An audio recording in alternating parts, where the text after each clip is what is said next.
বিএনপির ভারপ্রাপ্ত চেয়ারম্যান তারেক রহমান বলেছেন, জনগণের প্রত্যাশা রাজনৈতিক দলগুলো তাদের নিয়ে কাজ শুরু করবে। সংস্কার নিয়ে কথা হবে, কার ক্ষমতা বাড়বে আর কার ক্ষমতা কমবে সেগুলোর পাশাপাশি জনগণের চাওয়া নিয়েও চিন্তাভাবনা করার আহ্বান জানান তিনি।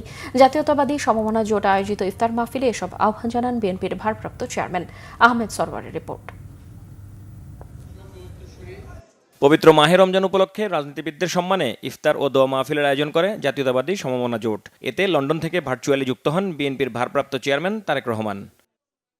ইফতার পূর্ব আলোচনায় তারেক রহমান বলেন, দেশকে মেরামতের উদ্দেশ্যেই ৩১ দফা দেয়া হয়েছে। পলাতক স্বৈরাচারের বিরুদ্ধে যারা রাজপথে ছিল তাদের সাথে আলোচনা করেই এই দফাগুলি জাতির সামনে উপস্থাপন করা হয়েছে। হ্যাঁ, আমরা সংস্কার নিয়ে কথা বলছি। আমরা কথা বলছি আমাদের দেশে উচ্চ সংসদ হওয়া উচিত, উচ্চ কক্ষ হওয়া উচিত।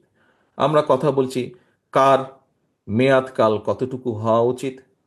আমরা কথা বলছি কতটুকু সংসদের ক্ষমতা থাকা উচিত, কতটুকু গণপরিষদের কি হওয়া উচিত। বিভিন্ন বিষয়ে কথা বলছি।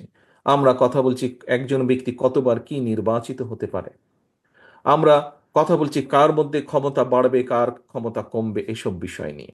কিন্তু দিন শেষে আমাদের রাজনীতির সবচেয়ে বড় যে পুঁজি জনগণ, তাদের ইস্যুগুলোকে নিয়ে আমাদের কি কথা বলা উচিত না?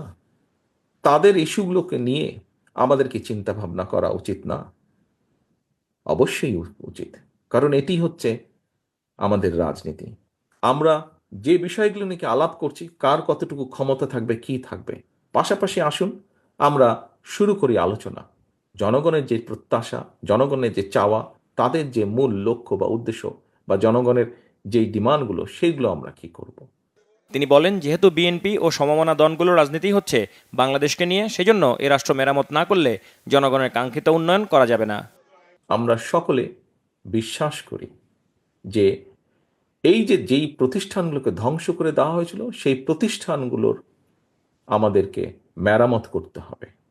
এবং যেহেতু আমাদের রাজনীতি হচ্ছে বাংলাদেশকে ঘিরে, বাংলাদেশের জনগণকে ঘিরে, আমাদের রাজনীতির সবচেয়ে বড় পুঁজি হচ্ছে এই দেশের জনগণ।